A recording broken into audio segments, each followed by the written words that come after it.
"You're next." That's what the birthday card said. Seriously. I was sitting at the head of my own dining table, my wife Sarah beaming at me from across the room, and her 10-year-old daughter, Lily, handed me this handmade card. On the outside, a lopsided, glitter-glue drawing of a birthday cake.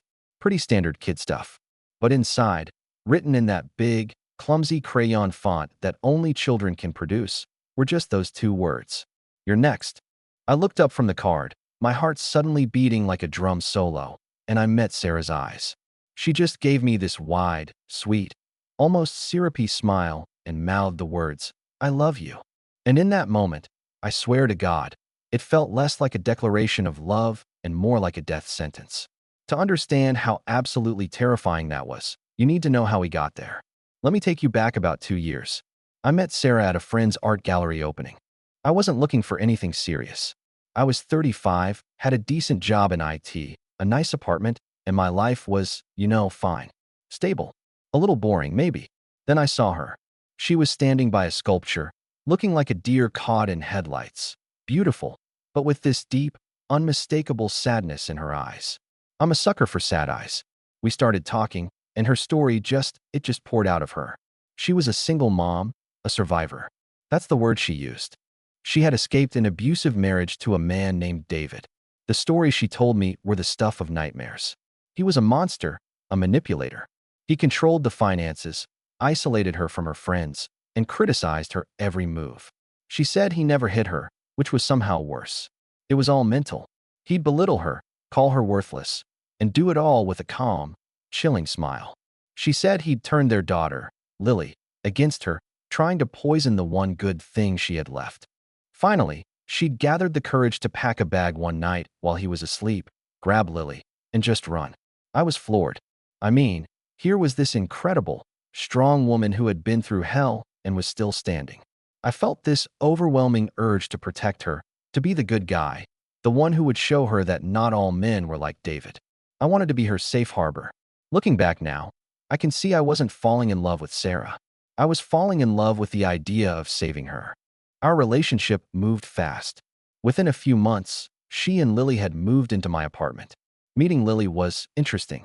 She was a quiet kid, really withdrawn. She wouldn't make eye contact, and she'd flinch if I moved too quickly. Whenever I tried to talk to her, she'd just give one-word answers and stare at me with these huge, dark eyes that seemed to see right through me. It was unsettling. "Just give her time," Sarah would whisper to me at night, her head on my chest. David really messed with her head. He told her all men were dangerous. You just have to prove him wrong, slowly. And boy, did I try. I took her to the zoo, to amusement parks, bought her books and art supplies. I'd sit with her while she drew, not saying anything, just trying to be a calm, non-threatening presence. Nothing worked. It was like there was a glass wall between us, and any time I got close, she'd just retreat further. Still, I told myself it was for the best. I was the patient, understanding guy. I was healing them. We were a team. A year after we met, I asked Sarah to marry me. She cried, said she never thought she'd trust a man again, and that I had saved her life. We got married at the courthouse. It was small, just us and a couple of friends. A new beginning, or so I thought. The first crack in the facade appeared about 3 months after the wedding. It was a stupid little thing. Sarah told me she was going to a yoga class. She was gone for 3 hours. When she came back, her hair was perfect, her makeup was fresh, and she didn't smell like she'd been to a gym. She smelled like expensive perfume. I didn't think much of it until I saw a charge on our joint credit card for lunch at a fancy restaurant across town, time-stamped right in the middle of her yoga class. I decided to be gentle about it. That night, I said, "Hey, how was yoga? I saw a charge for that new French place. Did you go there with one of the girls from your class?" The change was instant. Her face, which had been relaxed and happy, hardened. The temperature in the room dropped 20 degrees. "What are you doing, checking up on me?" she asked, her voice dangerously quiet. "No, of course not. I just saw the notification on my phone and was curious." Curious? Or suspicious? She stood up. "This is exactly what he used to do. David. He'd track my spending. He'd question every receipt. He'd accuse me of things. I can't believe you're doing this to me. I thought you were different. I thought you trusted me." Tears started streaming down her face. It was this full-blown, dramatic meltdown. And just like that, I was the villain. Me. The guy who questioned a weird credit card charge. I felt like the world's biggest asshole. I immediately started apologizing, telling her she was right, that I was sorry, that I trusted her completely. I held her while she sobbed, my gut twisting into a knot. Something felt wrong, deeply wrong, but the guilt was so overwhelming that I just pushed it down. She was a survivor. I was being insensitive. I had to be better. I had to trust her more. It was a pattern that would come to define our marriage. Then the money stuff started escalating. It began with small things. She needed a few $100s for unexpected expenses for Lily. New clothes, school trips, special tutoring. I never questioned it. I was providing for my family. Then it got bigger. One day she came to me, looking distraught. Lily's therapist says she needs a more intensive program. It's expensive, but they think it could be a real breakthrough for her trauma. The program cost $5,000. I winced, but I transferred the money from my savings. For Lily, anything. But Lily wasn't getting any better. If anything, she was getting worse. More withdrawn, more hostile. The accidents started happening more frequently. My laptop charger went missing. The screen on my tablet got a huge crack in it. My favorite leather-bound copy of a classic novel ended up with a juice box spilled all over it. Every time, Sarah had an excuse. She's so clumsy, honey. It's part of her anxiety. She didn't mean it. She feels terrible. But Lily never looked sorry. She just looked blank. I tried to talk to Sarah about setting a budget. Not to control her, but just so we could get a handle on our finances. I wanted to save up to buy a house, a place with a yard for Lily to play in. The reaction was volcanic. A budget? You want to put me on an allowance? Is that it? She screamed, throwing a magazine across the room. After everything I went through with David, having to beg for every penny, you want to do the same thing to me? You want me to have to ask your permission to buy our daughter what she needs? That's not what I'm saying at all, Sarah. I just want us to be on the same page, to plan for our future. My future is making sure my daughter recovers from the hell her father put her through. And if you can't support that, then I don't know what we're doing here. Again, the tears. Again, the accusations that I was just like David. And again, like a fool, I backed down. I apologized. I told her she was right. My desire for a house was selfish compared to Lily's well-being. That night, she told me the therapist recommended an even more expensive experimental treatment. I emptied out the rest of my savings account without another word. The knot in my gut was a permanent resident now. I felt like I was constantly walking on eggshells, terrified of saying or doing the wrong thing, terrified of becoming the monster she was always comparing me to. The real turning point, the moment the fog started to clear, was a few months before my birthday. I was working from home, and Sarah was in the other room on the phone with her sister. I wasn't trying to eavesdrop, but she was talking loudly. Her tone wasn't the one she usually used. It wasn't the soft, slightly wounded voice of Sarah, the survivor. This was a different Sarah. This Sarah was hard, sharp, and smug. No, he has no idea, she said, followed by a short, barking laugh. He's so desperate to be the hero, he'll believe anything. I could tell him the sky was green and he'd argue with the meteorologist. Yeah, another 10 grand. For Lily's equine therapy. He didn't even blink. I know, right? David was much smarter. It took me years to get that much out of him. My blood ran cold. I literally felt the warmth drain from my body. David was much smarter. The sentence echoed in my brain. That's not how a victim talks about their abuser. That's how a predator talks about their prey.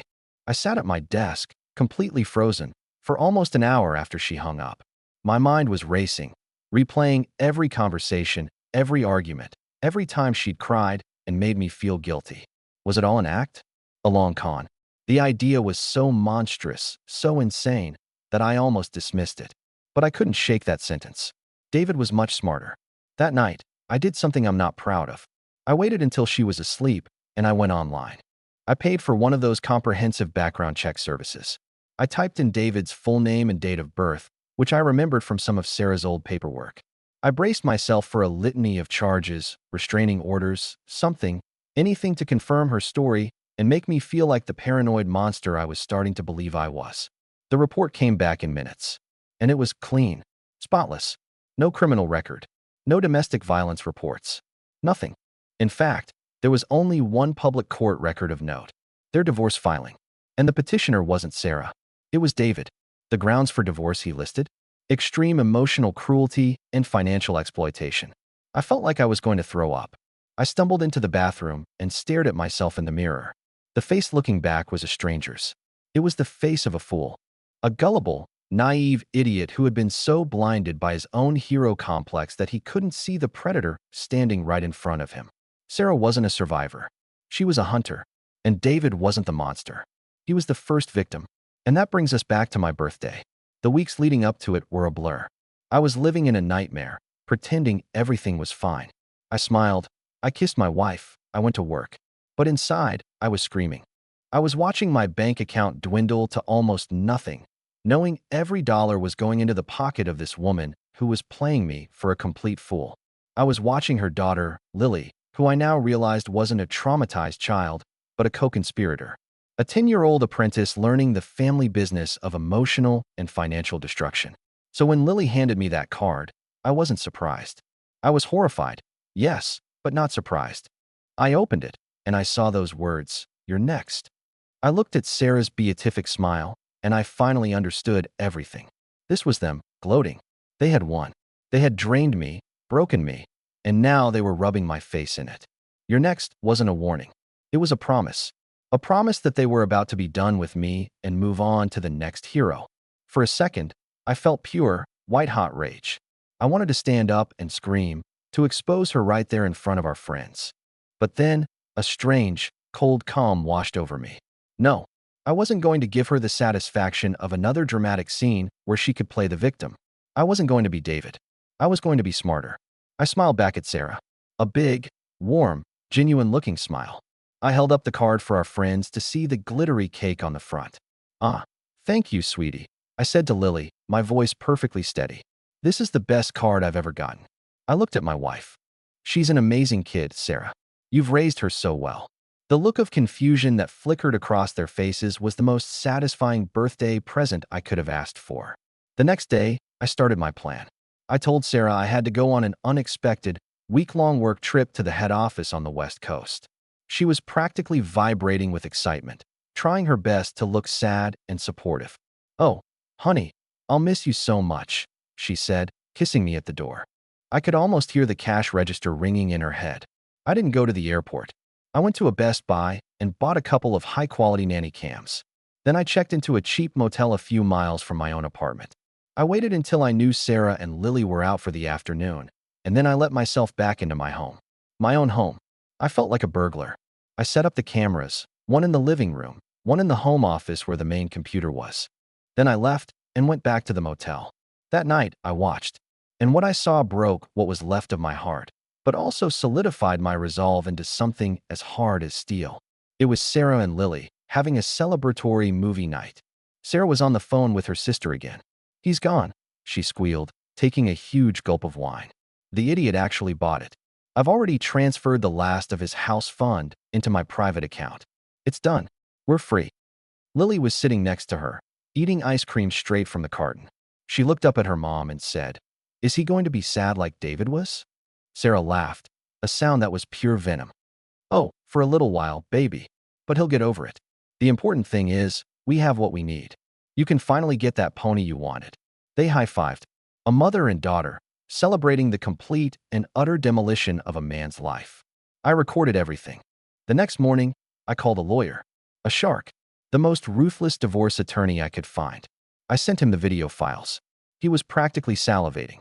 Then, I did the hardest thing. I found David. It took some digging, but I got his number from an old acquaintance. I called him. When I told him who I was, he was about to hang up. "Wait," I said, my voice cracking. "Please, I know you think I'm on her side, but I'm not. I know everything.